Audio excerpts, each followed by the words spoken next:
Hello and welcome to another episode of the Full Force Weekly, brought to you by GeneralsJoes Reborn.com with me, Christopher McLeod AKA Diagnostik80.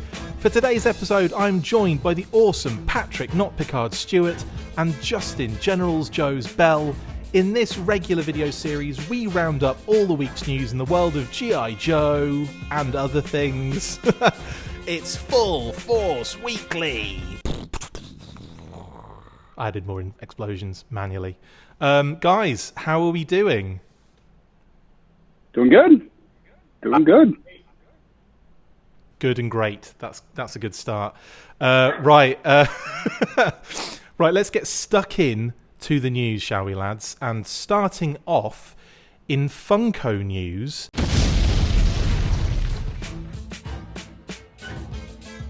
During their Funko Fair reveals this week, Funko dropped images and pre-order info for the newest wave of G.I. Joe Pops, consisting of Scarlet, the Baroness, Snake Eyes version 1, Storm Shadow version 2, and a Funko.com exclusive Snake Eyes version 2 with Timber. No camo or the famous tattoo on Storm Shadow, however, which is an odd decision, one that I hope will be rectified by the time they appear on shelves. Funko also revealed a GameStop exclusive Transformers vs G.I. Joe mystery box set that will include either a Transformers or G.I. Joe lunchbox, 2 pops, 1 keychain, 1 decal and 1 pin set from a selection of Prime, Megatron, Duke and Cobra Commander for the pops and pin badges, a Decepticon or G.I. Joe logo for the decals, and an Autobot or Cobra sigil for the keychains. You can pre-order a set right now from the GameStop website and the other pops from Walmart's website.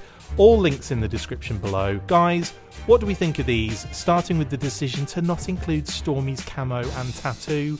Pat, what are your feelings on that?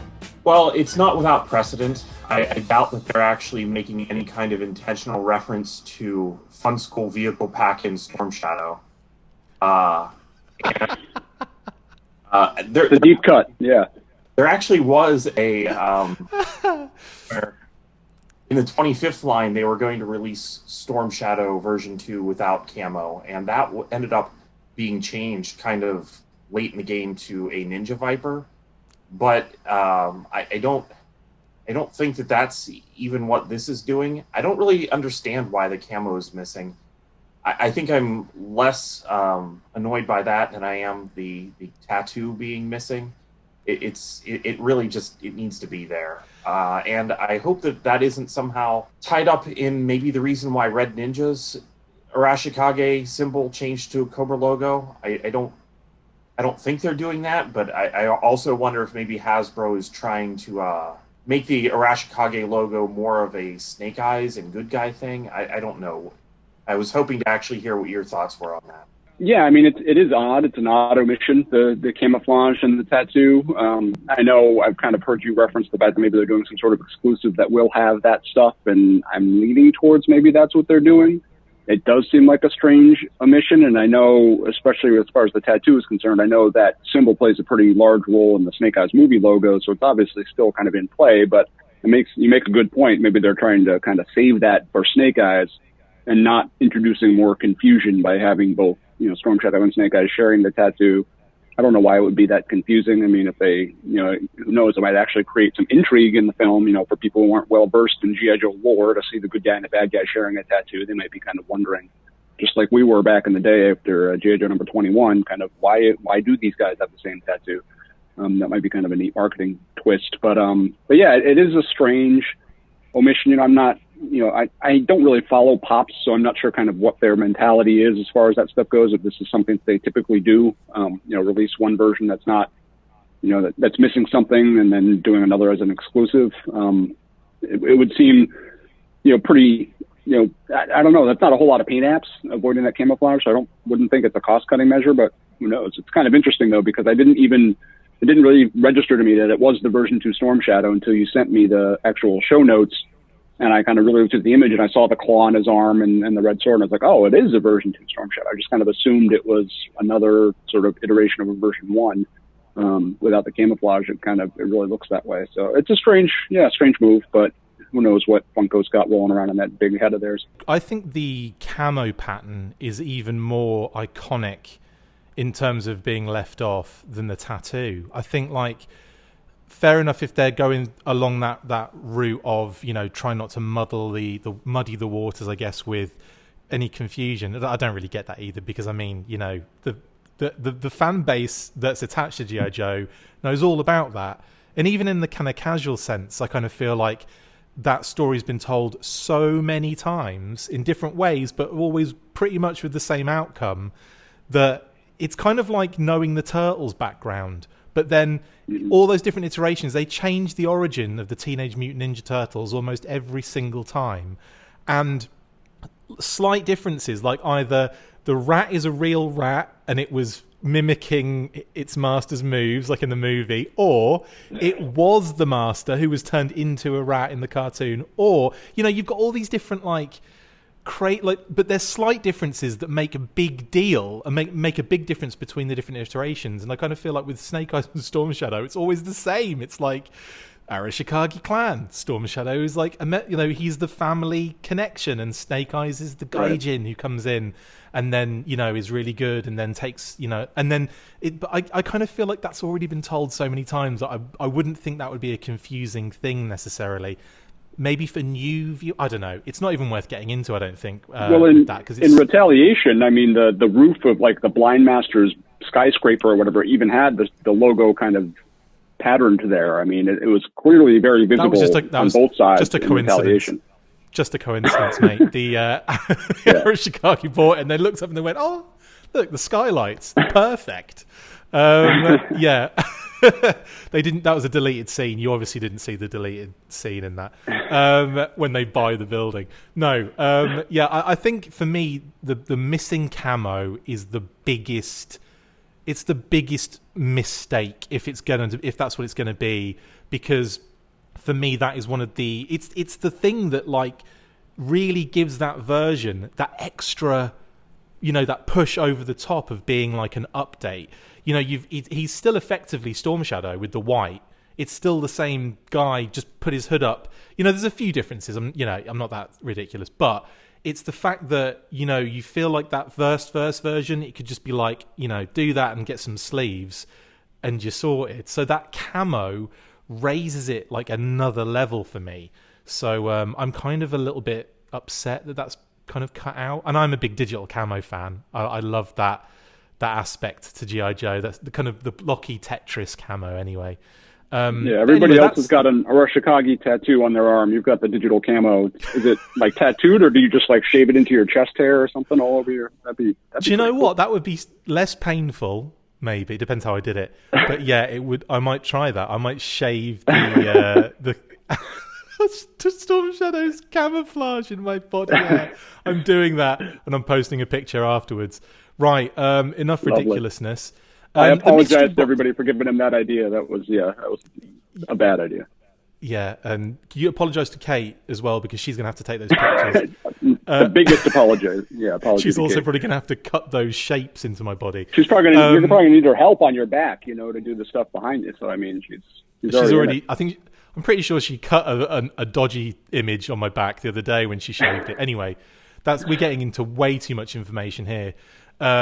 Yes, I have a hairy back. Anyway, the mystery box is an interesting one as well, like Transformers, G.I. Joe crossover. Pat, what are your thoughts there in terms of them doing this kind of like almost random mystery box with these items? Well, I'm kind of guessing it won't be entirely random, because for the randomness, you could end up with a mostly G.I. Joe or mostly Transformers mystery box. I kind of think that each one will hopefully be a blend of both, since it's meant to be both. Do you think it'll be a one of two options kind of scenario, or do you think there'll be more versions of that? I kind of hope it is, just because in order to get everything, I think it would just be kind of annoying to have to buy, 16 mystery boxes at $30 a pop is going to be quite hardcore, isn't it? Yeah. Yeah, and I don't know if some of this stuff is going to be sold individually at all. Outside the mystery box, I kind of assume maybe it would be, and maybe that's why Storm Shadow is the way he is. Maybe they were looking to have something that was exclusive to the mystery box, so that you couldn't just buy everything outside of the box. And maybe a couple of things in here are like that. That's a good point, actually. Yeah, I mean, further down the line, we could see the camo added for like another version, but I don't know, it just seems like when you've got like the red ninja who looks very similar to that I know the claw and the sword are probably going to be the issue there, aren't they? So maybe they are thinking of multiple uses of this particular pop shape. Can you call it a mold? I guess you can. It's just so basic a lot of the time. No, I don't mean that in a bad way. I just mean in terms of its... I'm just digging a hole here, aren't I? It's not... I just yeah, it's a very simple design, but there's still a couple of things on there that make it very specific to that one version, one figure. So maybe it is the Fun School variant, Pat.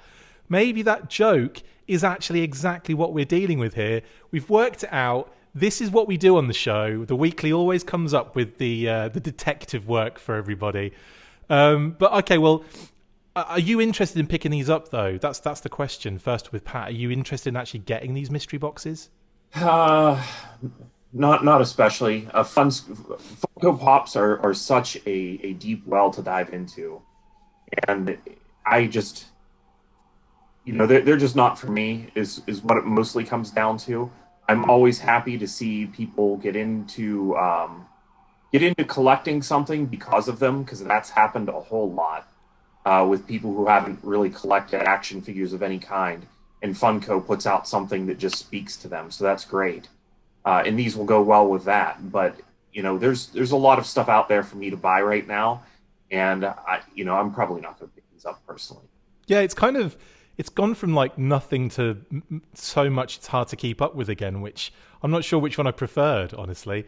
Justin, what about you? Are you interested in getting these? Probably not. I mean, yeah, like Pat says, the pops they're a certain sort of aesthetic, and I know they're really popular in pop culture these days, but it's just not really my cup of tea. So especially, I'm really not all that interested in paying $30 for a mystery box where I may or may not get G.I. Joe items to begin with, but probably not the individual either. The Snake Eyes with Timber is kind of interesting. I might get something like that, maybe a single piece that kind of shows that I enjoy the brand from these different perspectives, but I don't see myself going neck deep into it or anything.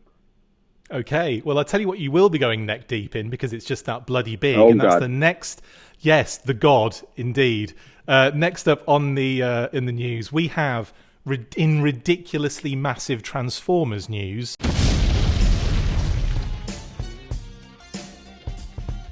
Hasbro's Haslab Transformers Generations War for Cybertron Unicron will begin shipping on the 1st of February, as Robot Kingdom posted images of the mammoth-boxed Behemoth, Mammoth and Behemoth in that sentence, in their possession a few days ago.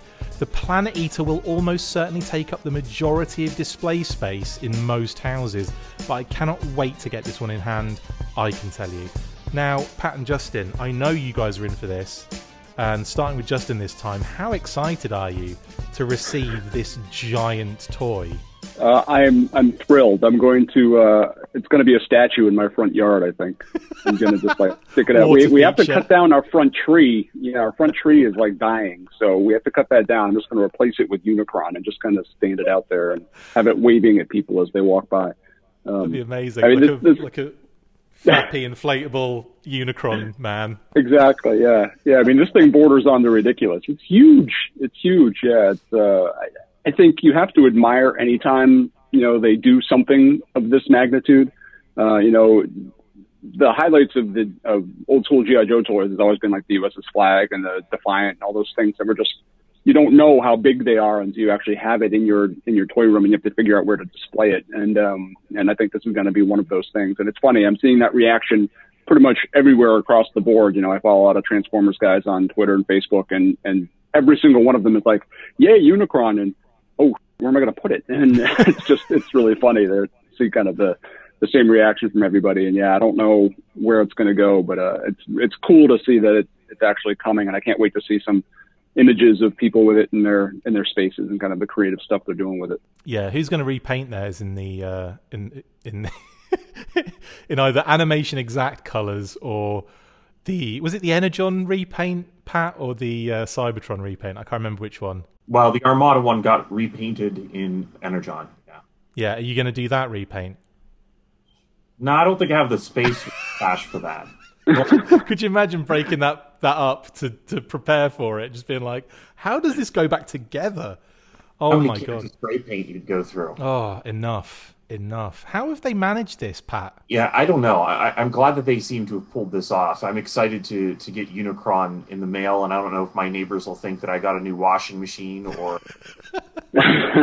So I am hoping home when it arrives, and there just isn't a huge box sitting outside forever. But I'm definitely excited for this for sure. When I saw the picture and they had one pallet and about 6 Unicrons on one pallet, I was like, damn, that thing must be huge. And they stack pretty high as well. Like, it's like, wow. So yeah, this is, obviously everyone's talked about how ridiculously massive this is, but this is one of those toys I never really thought was ever going to happen. Like, I thought the biggest we'd see was like that, like the most recent one before it, when it was only like that big, and I thought that was probably about the best you're ever going to get. They've really gone to town on this. I think Haslab is probably the only way this could have been done feasibly, right? I think for sure. I think the days of walking into Walmart and seeing just a stack of these across the top of an entire aisle is kind of gone, because that was kind of the deal with the old Unicron. Each year it seemed like Hasbro was putting out one big Transformer for the holidays, and that hasn't really been so much of a thing anymore. And I couldn't imagine them ever getting to this point where something quite this size would just be at Walmart. That would just be, the logistics of that at this point are kind of ridiculous. Justin, does this give you a confidence that we could see something successfully done on a large scale for the G.I. Joe brand? Yeah, to a degree. I mean, I think the G.I. Joe fandom is a little bit less aggressive than the Transformers fandom when it comes to stuff like this. But I think if given the right item, I could certainly see them doing something. I don't know if it'd ever really reach this size. I can't really see them funding a classified scale thing that might rival Unicron. Maybe some really oversized, kind of 4-inch scale, 3 3/4-inch scale sort of thing, perhaps. But, doing a classified like Vamp or whatever could be, pretty big, but it's not going to reach the levels of Unicron. I'd love to see a classified scale Hiss or something like that. That's like, that big. That'd be really, really cool. Again, I don't have any idea where I'd put it, but it's a pretty neat idea. But I think they could do it, kind of given the relative success of classified at retail and elsewhere. I think this is probably the right time to do it. Be interesting to see how they can pull it off. But yeah, I think that I certainly think, based on sort of the little whispers we've heard and stuff, I think they've got something in mind, G.I. Joe, for Haslab. Whether or not it's 6-inch or 4-inch scale, I think remains to be seen. It'll be 64-inch scale. That's what it'll be. It'll be massive. It'll be a flag that's like this big, and yeah, there you go. There you go. There it is, guys, for Haslab. You imagine a flag for classified. Don't. That's ridiculous. Pat nearly had an aneurysm when I said that in his head. Yes. What's really kind of got me ramped up for it, and I know we've talked about it a little bit before the call, was kind of the Super 7 Thunder Tank that they announced. Ooh. And I'm just trying to picture, $450. That's a big bite.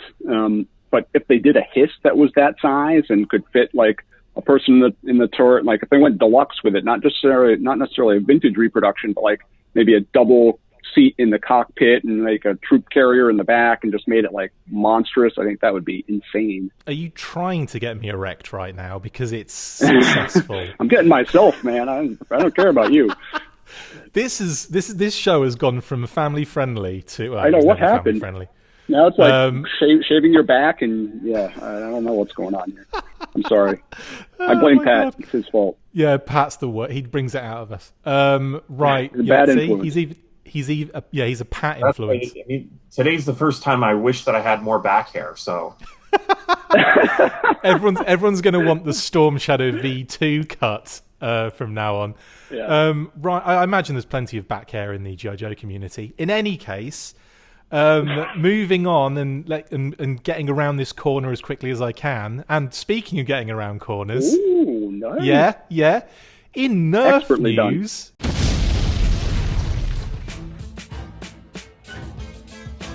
Thank you. I'm a professional at this, you know. I don't get paid.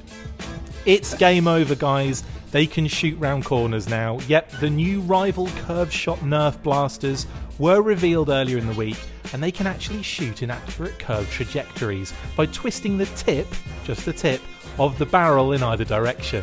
This action is very reminiscent of the comic and movie Wanted, which made the technique of curving bullets a plot point. But in this case, you don't need to flip around while you do it. You can if you want, of course, that's totally up to you. I know I will. Dudes, are you happy that the boffins at Hasbro finally worked out a way to nerf people around corners? Pat, I'm going to go to you with this one because we had a little conversation beforehand which I found quite hilarious about this. I think that this almost feels like maybe as they were designing some Nerf stuff or testing things out, things didn't work as designed and they had some fun with it. It's so true. Realize that other people would too. That's what Nerf's all about. Yeah, it is. Having bought a bunch of Nerf stuff, you can buy the gun that shoots the hardest, the one that shoots the farthest, and you know, the one that holds the most ammo, and all those sorts of things. But when it really comes down to it, it's just a matter of finding a gun or a blaster that is a lot of fun. So this doesn't add any sort of well, maybe it will add some fun play things for the people that actually, you know, get out and use their blasters for more than just shooting at stuff in the house. But I think that's really what it's about. This is just going to be a fun thing a fun twist. Nice on the normal Nerf blaster. See, Pat's a professional at this as well. Yeah, moving on to the amateur Justin. I'm just kidding. Justin, what do you think of this? Is this something that you think, based on the video I've seen, it looks like it's quite, you know, not to say accurate as necessarily, but like it looks like it does serve a purpose. Do you think it's going to be this accurate in real life, like to actually use? So tell me, does the dart like do this, or you have to actually turn the barrel and it just follows the barrel? You twist the barrel at the end to go that way, or you twist the barrel that way to go that way. So you control the twist and then you fire it effectively. That's pretty awesome. I want to mention that you know, Sigma 6 Night Ops Snake Eyes actually came with a rifle that kind of did this to shoot around corners, but that was like the whole mechanism. That wasn't like a funky aerodynamic thing. That's pretty neat.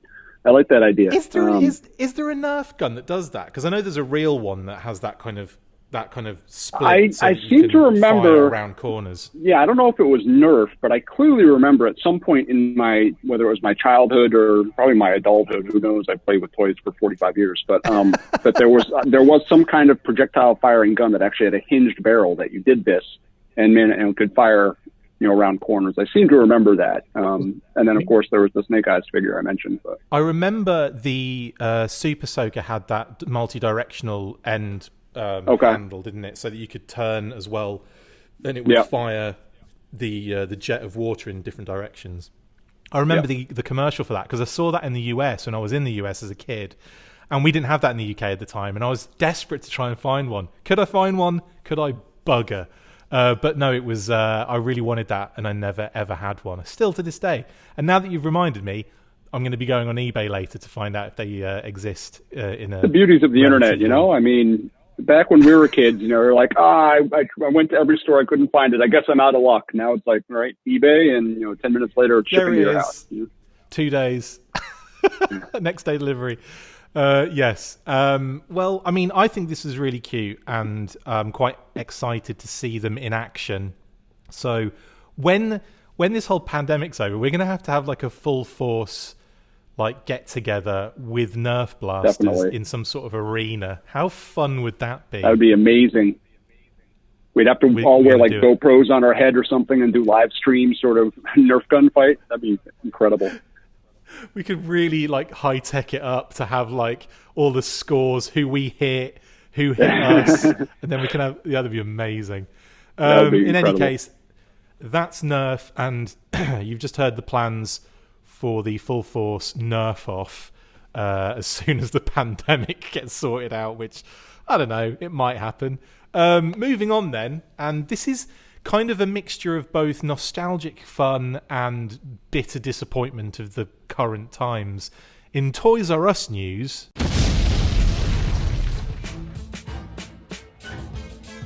In the same week that we saw a number of reopened True brand centres sadly shut down, we also had some old footage from a True store in 1991 emerge on YouTube. This clearly was only posted to help rub it in, of course, that's what it felt like anyway. The vintage footage showed stacked shelves and tons of awesome toys, including Teenage Mutant Ninja Turtles, Cops, and Barbie, Lego, and obviously G.I. Joe. Pretty cool to see, but the impending doom of a number of recently opened stores has really put another downer on a possible comeback. Still active in Canada, of course, but not having that retail presence in the US still feels very odd, doesn't it?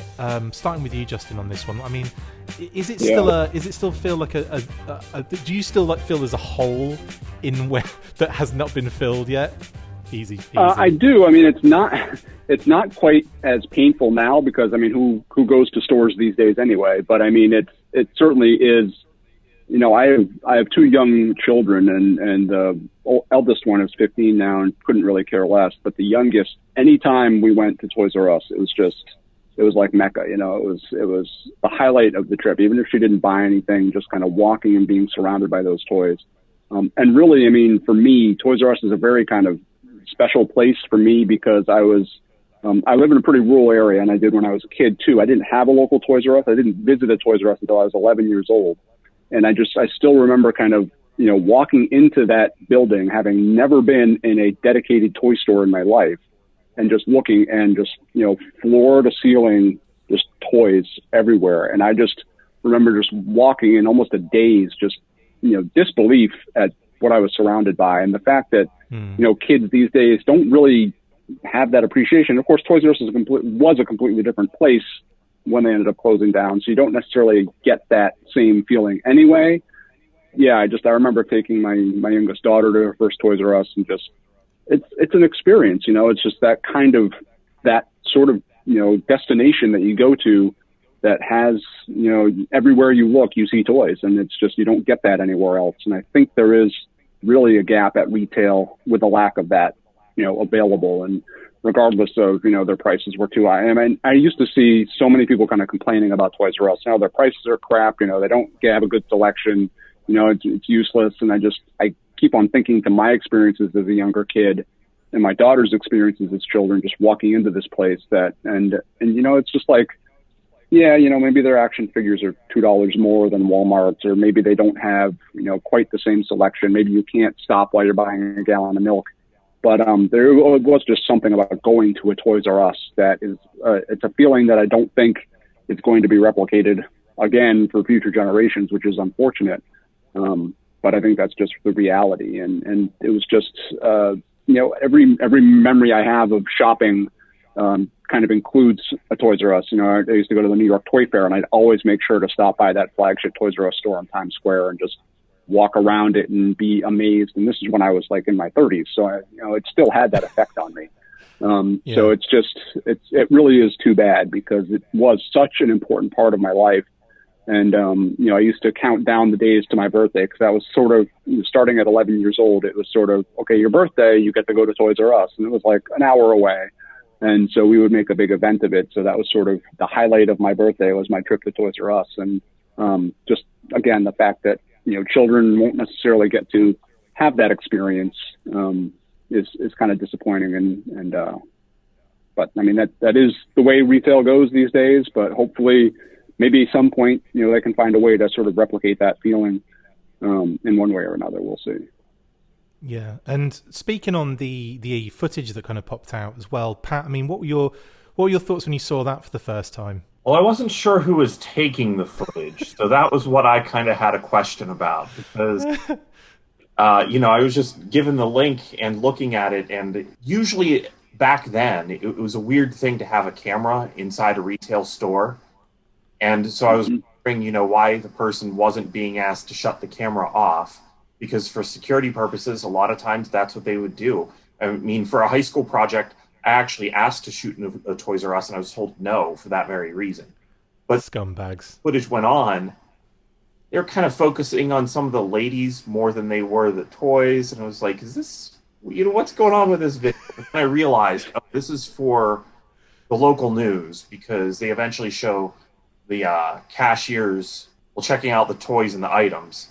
So a lot of establishing shots are going on then, is what you're Right, saying. exactly. Yeah. This definitely was like newsreel footage. So, looking around, I kind of, it was almost frustrating how much time was spent on some of the brands that I liked, but they were not my core items. I really wish that they would have just gone to the GI Joe section, gone up and down every single figure, so I could have totally lived in that section for a little while. Identifying any variants, identifying the stamps on the. Yeah, exactly. It's like they're there. I have some things that I need to ask them to do. It's just a little painful, but we got plenty of Ninja Turtles inside the footage, and there was a little bit of GI Joe. So it definitely did hit me with that nostalgic feeling of going back into Toys R Us. But even as Justin said, I didn't have a Toys R Us until I was maybe 11. Prior to that, all my toys were Children's Palace a little bit, but mostly Hills Department Store and some Toy World. So Toys R Us was more of something for me for whenever I got back into G.I. Joe. It wasn't around when I was like in 1985 when our G.I. Joe for me was big, and 84 when I was collecting it the most. So I don't know. I guess maybe I see a Toys R Us, I think more about Transformers for that reason. Yeah. We didn't have one near us as when I was growing up. We had to, it was about, I'd say like a 3-hour drive to get to the nearest one. Then one opened up in Peterborough, which was still quite a distance, like maybe 2 hours. And then eventually we got one really close in Norwich. But by then I was grown up and didn't really go in them anymore. So I was kind of upset. But I remember one trip, this was mental. We went there once to get me a Christmas present, right? So we drive up there. I was with my mate, Jamie Adams, at the time. We were both in the back of the car, mum and dad in the front, obviously. Drive up there. And the plan was to get me a basketball hoop, right? Now, we didn't have the biggest car in the world, and imagine a long journey. We get there, I see this amazing carbon graphite, like the kind of marble effect backboard. It's the curved top and all that kind of stuff. This is a proper big basketball hoop that was going to be put in a back garden with a patio. Yeah, crazy. So, proper hardcore, like one you could dunk on, has got the springs on it and everything. This box was massive, right? And Jamie and myself were in the back all the way home, crushed under this giant box, which went over the top seats, and then mum and dad had to duck down as well. So I'm pretty sure it was illegal all the way home, but we managed to get back, and I got a really cool basketball hoop out of it, which lasted many years. And then, unfortunately, the sea air in Munsey, because we were right on the cliff, eroded the metal at the base of the pipe, which was filled with concrete, by the way, as well. So this thing was locked in, and it snapped at the base when I dunked on it, towards the end of its life. And the basketball, I was so upset that the basketball, backboard and hoop, I took indoors and was in my bedroom for many more years after that. Ridiculous story, but that's what happened. And I also remember picking up, I believe it was Half Court, the TMNT giraffe. So that was also I remember that vividly as well. But anyway, enough of and weird that it was a giraffe and it was at Toys R Us, Jeffrey. There he is. Well, I have an interesting story kind of about my first Toys R Us trip, and sorry to keep revisiting this, but yeah, it's when I first went to Toys R Us, I wasn't going there for the purposes of G.I. Joe. I was actually, a new cartoon had aired recently called Silverhawks, and I think most of you guys are probably familiar with Silverhawks. And, awesome. I'd been to every department store in, my immediate area and never found any Silverhawks. And I was like, I'm going to Toys R Us on my birthday. That is where I'm going to find Silverhawks. And, drove the whole way down there, like bouncing in my seat because I wanted my Silverhawks, and went to the store and went down. I think it was, was 7C or something like that was the action figure aisle. I don't know if it was the same at every Toys R Us, but went down that aisle and just turned and just back metal everywhere. And it was like paradise. And I grabbed like every single Silverhawk I could possibly grab. And, just such fond memories of like, you knew what you wanted, you went there and you found it and you bought it. And just really, it was that kind of feeling that you don't get these days. But But yeah, that was kind of my first. It was interesting. My first visit to Toys R Us wasn't even for GI Joe. It was for Silverhawks of all things. Super 7 have just released the not released, but they've teased Silverhawks, haven't they? In their line, so that must get you a bit excited. What I was going to mention, actually, Justin, related to you, was the fact that there's that whole section of Cops figures on clearance. Amazing, right? Oh, incredible! Yeah. Wouldn't you have loved to just been like, I don't know, time travel, go back and just buy all that for like $1, whatever it was, $1.77 or something stupid? What kills me about stuff like that, and it's not, doesn't even go that far back, but I've been a huge Exo Squad fan for ever since it first came out in the 90s. And when I used to work at KB Toys, I would get so annoyed because when we ran out of Exo Squad toys, instead of Exo Squad, we'd have these knockoffs called Tech Wars or whatever, which clearly like had the same Exo Squad mech design, but they were an off-brand. And I just said, garbage. They're like $4.99, $5.99. Those things are worth like a mint now, and it's just turning away. And it's all the stuff that I didn't buy back then. That I was walking up and down those aisles for KB for like 8 years. I worked for that company, probably more. No, 8 years I worked for the company, and just anytime I could have stopped and picked up any number of those items that are now considered incredible rarities. And oh well. You could have built up a lovely little nest egg there, couldn't you? That's no kidding. What I always think as well. Like retired on offshoot Tech Wars figures, yeah.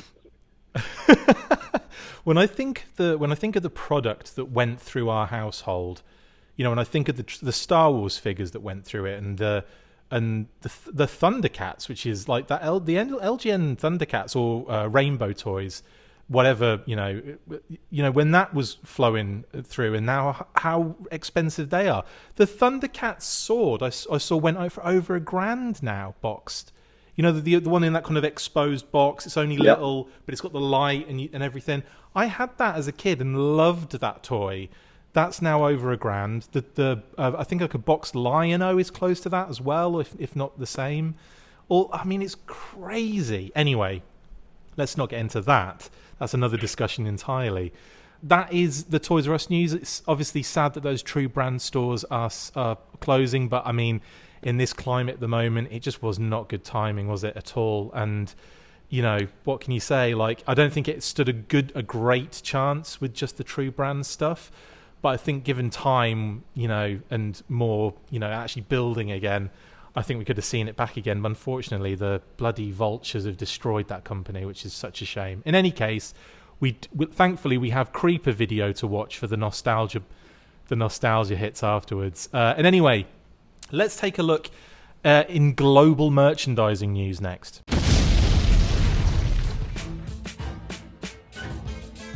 And that's that licensing company 22 will be helping Hasbro to bring their G.I. Joe product to the Middle East. According to the firm, an as yet unspecified Joe line will be making its way over to the MENA region in spring of this year, with the Snake Eyes G.I. Joe Origins toy line set for a September release. They will also be assisting Hasbro to deliver a range of related G.I. Joe merchandise in the Middle East, including apparel, accessories, and back-to-school items. I feel like they're slowly building the Joe brand into a global one again, lads. What do you think about that? Pat, we'll start with you. Do you think it's kind of becoming that global brand again now? I think that this is a good step in order to do that, for sure. We always kind of felt like G.I. Joe was just kind of waiting to kind of make a big comeback, and this to me is just more confirmation of that. Yeah. And also, I suppose, with the film, it's no surprise that they want to get as many different footholds in different areas of the world, right, Justin? Yeah, for sure. And yeah, I think you're right. I think this is a good sign of sort of the breadth of the brand and trying to get it out to the various regions of the world. I think this is nothing but a good thing. And I mean, it's clear just the fact that the article mentions specifically the G.I. Joe or the Snake Eyes G.I. Joe Origins action figure line. I mean, clearly that's what this is being built around. So I think this is a really cool thing. And I hope this sort of spreads out even further. It'd be great to see G.I. Joe as a full-fledged international brand again. Absolutely. Not much else to really go into on this one. It's more of this is the information that's out there more than anything else. But again, like I'm quite excited to see, and I'm sure Pat will be, all the different variant packaging, all the different. You imagine, mate? Actually, yes, I am, because sometimes when I look at like the current line and I see, the multilingual thing, it's good that those can be sold in many areas, but then I feel like I miss out on buying, one of every language of a figure is sometimes just makes for a more attractive package. Yeah, totally. That always reminds me of the three logoed Star Wars figures and everything, the kind of multilingual carded ones. Yeah, which were really awesome at the time too. I mean, there's definitely an element to those that is fun, but I always really like looking at the older G.I. Joe stuff that has some very specific languages, like, I guess this is a little more direct, the talking battle commanders. When I realized that those could be had in like Italian and Spanish, that was a lot of fun. But those actually talk. Other figures, though, carded just with like a completely Spanish or completely French, that to me is what I like a little bit more. So I don't really think that that's going to happen. But yes, some international variants to look at. It's going to be fun. I in a similar way to that, I used to love the fact the UK would change and Europe would change some slight elements to the cards, and that as a nerd for both, like I just love those differences. It drives me crazy to see all that stuff. But in any case, that is the 22, the premium licensing specialist who are teaming up with Hasbro to offer their services in getting the product out into the Middle East. So yes, that to look forward to. And of course, it just reminds us more of the Snake Eyes movie, which is so close now. And Henry Golding is still clearly a fan because he still keeps liking things of ours and he still keeps retweeting stuff for us. So Henry, you're an absolute star if you're watching, and I cannot wait to have a nice chat with you at some point, that just blows my mind. That blows my mind. Anyway, next up in gaming news.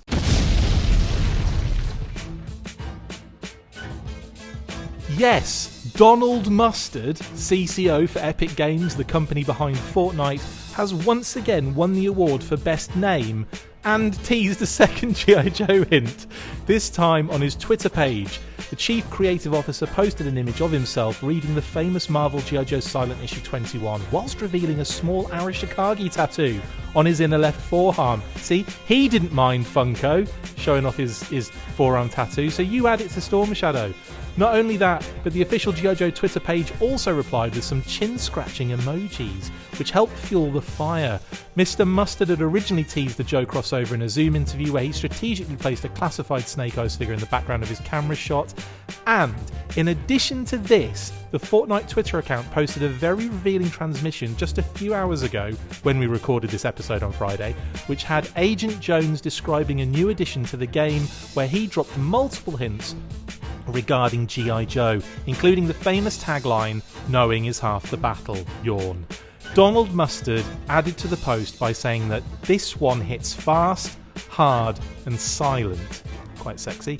Guys, Donald Mustard in the Silent Castle study with the spiked knuckle trench line. Sorry, I couldn't even say it. It just made me laugh immediately. Yes, Colonel Donald Mustard. I mean, amazing name for one, but Fortnite G.I. Joe stuff, we kind of knew this was coming. It's all been very much a tease here and there, but this is kind of official confirmation in a sense, isn't it? Yeah, for sure. I mean, if this isn't, not 100%, but I think it's probably about 95%. And yeah, it's really cool. And it's interesting to kind of see that tattoo on his forearm. If it is a real tattoo and not something gimmicky he just got for the photo shoot, but just shows you kind of how pervasive G.I. Joe is throughout. Yeah, exactly. It's a little temporary tattoo. He got one of those Valentines probably and put it, one of the Valentines from Target and put it on his arm. Do you know what? Yeah, that's probably not far from the truth. And that just reminds me that for our Valentine's edition, you have to put those tattoos on your forehead, remember? I got it. It's right here. I got plenty of room. But yeah, I mean, it's, I didn't have a whole lot of exposure to Fortnite until the pandemic started. And actually, kind of once my 15-year-old daughter kind of had to be stuck at home, one of her only outlets to communicate with her friends was through Fortnite. And she downloaded it on my PlayStation and played it like crazy. And I kind of got familiar with it through that means. So I'm a little excited because it's, it's a free download. It's on my PlayStation right now. So I'll check it out. And I think, if it's anything like the other character, I think you have to buy like some kind of battle pass or something like that in order to download the skin. but it's not usually very expensive. So I'll probably check it out and give it a try. And I'm excited. I think it's neat. I mean, it won't tell any, won't have any storyline that's G.I. Joe based, at least not as far as I know. I'm not familiar enough with Fortnite, but just being able to kind of play as Snake Eyes in that sort of environment is going to be a lot of fun. And I mean, it kind of opens the brand again, doesn't it, to a young and kind of gaming audience. Yeah, Fortnite is huge. I mean, yeah. Yeah, I mean, like Operation Blackout obviously has been a bit of fun for us to kind of play, but I think Fortnite does kind of take it to that next level. I mean, Pat, is that something that interests you at all? Just in the fact that I am really happy, like you said, for G.I. Joe to get a little bit more exposure to that younger audience that we're always talking about G.I. Joe and kids and them taking to it. So to that extent, it interests me. But if I'm going to sit down and play something, it's probably going to be G.I. Joe rather than Fortnite. But I thought you were going to mention that Donald Mustard changed his location on Twitter as to being the Arashikage Dojo. That's what I read when I was... Amazing. That's an extra bit of information that I failed to pick up on and Pat did, and we've done it live on the show, so that's great. Well, that's what I thought this was in the notes, and then I saw you didn't mention that, so I was like, well, I might as well throw that in there. Well, I appreciate that. That's amazing. So, I mean, everything seems to be channeled toward, hey, G.I. Joe is going to be showing up in Fortnite. I mean, it was, 3 months ago when we got our first hint? Was that right? Yeah, with the... he did a Zoom meeting kind of interview, and he said as well he'd strategically put things in the background of the shot that would tease later kind of character skins, and one of those was the Snake Eyes classified figure that was on a table. There were other things in there as well. There was multiple things that pointed at clues of what we've been getting recently. And I know Predator was most recently, I think, before this G.I. Joe, not reveal yet, but before this particular G.I. Joe talk we've had, Predator was revealed as a new playable character skin type thing. So that's, again, Fortnite are just getting everything, aren't they? They're just trawling it all in. Yeah, so who knows how long it will be before G.I. Joe shows up, but I think it's definitely probably coming soon. I would think before the movie, probably, or maybe in conjunction with it. Yeah, do you think it? I mean, yeah, I'm thinking now the amount of teasers we've been getting recently, we're going to see something probably today, which is really annoying because it means when I edit this, it'll be it's already out there. Here's the images. I'm kind of hoping that isn't the case and they stretch it out a little bit longer. But it does feel like they might just be ramping up for like a real American hero design or something along those lines, or maybe even like the kind of classified kind of style, which they probably won't do because of Operation Blackout. But I mean, that's another thing. What do you think it's going to be a movie Snake Eyes? Do you think it's going to be the V2 with the visor? I mean, what do you expect? I'm thinking that it'll probably be V2 inspired with sort of the visor look. I don't know. I don't think they'd use Fortnite as a vehicle to reveal the movie design, but who knows? Maybe I'm wrong. But I think the V2 design is probably the most iconic. It'd probably be some kind of variation of that. And I'm sure they'd have multiple skins for the character as well, like going forward. They might, so, yeah. What about you, Pat? What are you expecting? Well, maybe it'll be a Storm Shadow with no camo and no tattoo. Fun school inspiration. Fun school right. vehicle packing. Yeah, I am so into that. That has got to happen now. Right. Yeah. Well, anyway, that's the mustard. We've covered we've covered in mustard now. Thanks, Donald. Definitely the best name in the world. I don't think I've met a better name yet. Have you? Tough call. I think it's close. I had a state senator named Richard Sweat. His name was Dick Sweat. I mean, that's pretty close. And the family. This is not a family show anymore. Also, I want all the listeners to tell me, and viewers obviously, I want you to comment in any way you see this. I want to know the best name you've ever heard in your life, and it's got to be better than Donald Mustard. If it isn't, then I'm afraid we'll be blocking you. Yeah, got to be better than Dick Sweat. Yeah. My dad used to work for someone called Richard Cramp, and obviously that was Dick Cramp, which I thought also was an absolute beauty. So yeah, some good names coming out. Anyway, that's all of the news. This feels like a month, but it's only been a week. I did start throwing things in there that weren't really necessarily G.I. Joe type related. And most of the news this week has been on GameStop and the stock market, which we've kind of avoided like the plague because, you know, there's a slight connection with G.I. Joe there, but we're not experts in that field, so we'll leave that to the other YouTube experts to talk about that. Anywho, let's move into shout-outs, guys.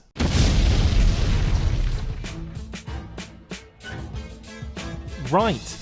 Okay, so as always, I'll kick it off.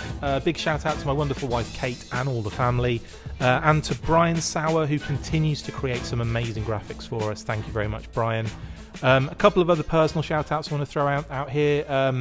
Shout out to Rob Osborne for being an absolute gent and grabbing me a couple of sets of the G.I. Joe Classified Valentine's paper aeroplanes. You rock, my good man, and yes, I will go out with you. Jeez, pushy. Also, shout out to Word Burglar. He has just started shipping the Welcome to Cobra Island vinyl to backers this week, so cannot wait to get that in. And any other little incentives that you threw in there for people as well that he's mentioned on the, on the actual campaign, they'll be in there too. So really looking forward to that. And big shout out to Words and wearing his hat today. Also, shout out to the talented G.I. Joe cover artist and artist in general, Jamie Sullivan, for his continued battle with COVID. We actually have a link to a GoFundMe in the description below if you would like to donate and help Jamie and his family get through this really difficult time. It's obviously hit them very hard and hit Jamie very hard as well. So we really hope for that he gets better very, very soon. Guys, any shout outs that you want to throw out there? Yeah, I'm gonna cheat and I'm gonna repeat my shout out from last week, or was it 2 weeks ago? Because I've actually got it in hand now. John Comer came through with a G.I. Joe Classified Firefly, so I've got them all set up on my display shelf now, and so I'm all caught up. I overpaid for a Viper and I've got a Firefly, so I'm once again all caught up until Zartan and Cobra Infantry come out. Oh, love it. Mine's in there. You can't see it because it's really hard. It's hard to see. But yeah, and he's a saboteur. He's hiding, and he's in camouflage. But thank you, John, as well. Yeah, brilliant, mate. Yeah. You were fantastic for doing that for us. Really appreciate it. I've got another one on the way from Ryan Meltzer. So thank you, Ryan. Nice. And we're actually giving one away on the competition. Spoiler alert. So yeah, that'll be happening at the end of this episode. I've given it away now anyway, so you don't have to wait. You just know. Pat, any shout-outs, mate? Not really, but anytime I don't do one, you always say, hey, what about Philip and Articulated Points? Hopefully he'll be putting up the latest talking point that I did about Starcom sometime soon. So there is that. Cannot wait for that. And funny enough, we were having this conversation the other day. I've started re-watching Starcom again because it's on Tubi. I love it.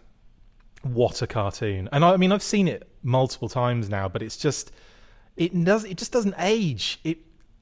It's really good, and it stays really good, and it's surprising to get that from a property from that era. But anywho, loving Starcom, mate. Can't wait to see your video. What's it about specifically, or do you not want to say?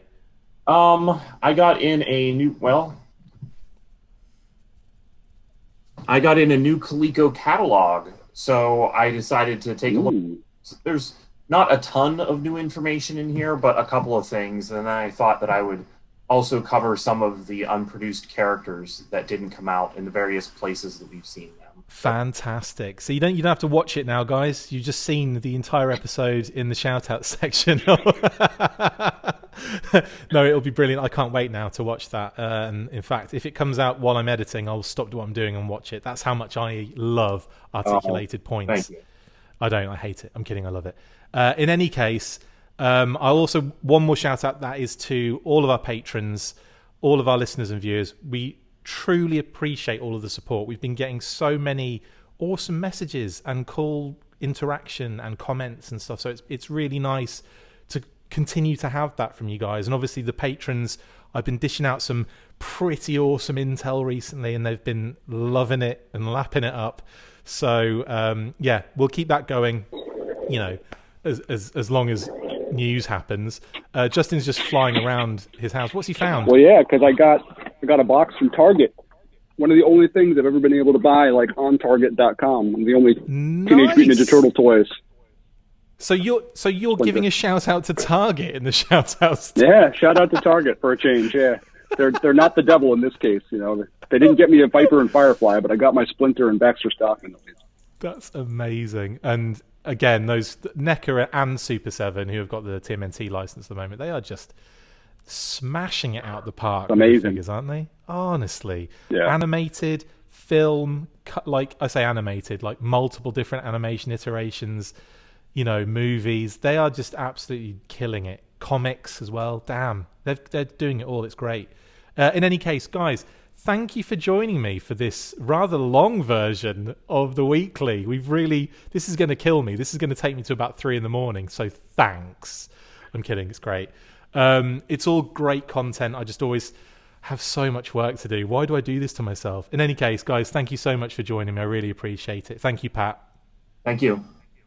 Thank you, Justin. Thanks, Chris. That brings us to the end of this episode. Thank you for watching the Full Force Weekly. Massive thank you to my 2 awesome co-hosts, Patrick and Justin.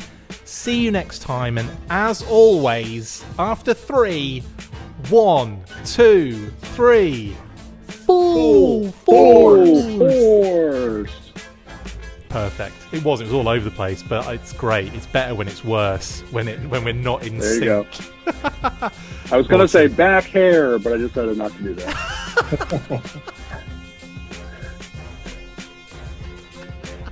I'm so glad I didn't stop recording. I'm so glad I didn't stop recording. I'm stopping recording. Don't say anything funny from this moment onwards.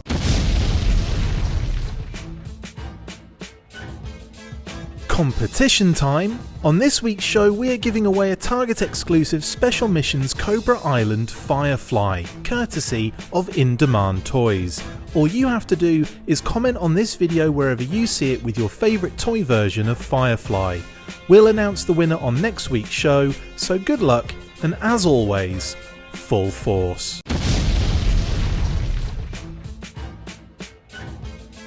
Make sure you get involved with the discussion by liking, sharing and commenting on these videos, and as always you can keep up with the show after listening by following on Twitter @TheFullForce, liking the Facebook page facebook.com/TheFullForce, and if you would like to contact the show you can message us on either of those platforms with feedback or questions.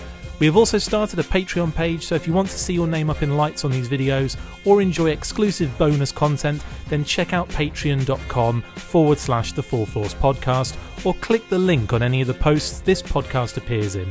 Full Force.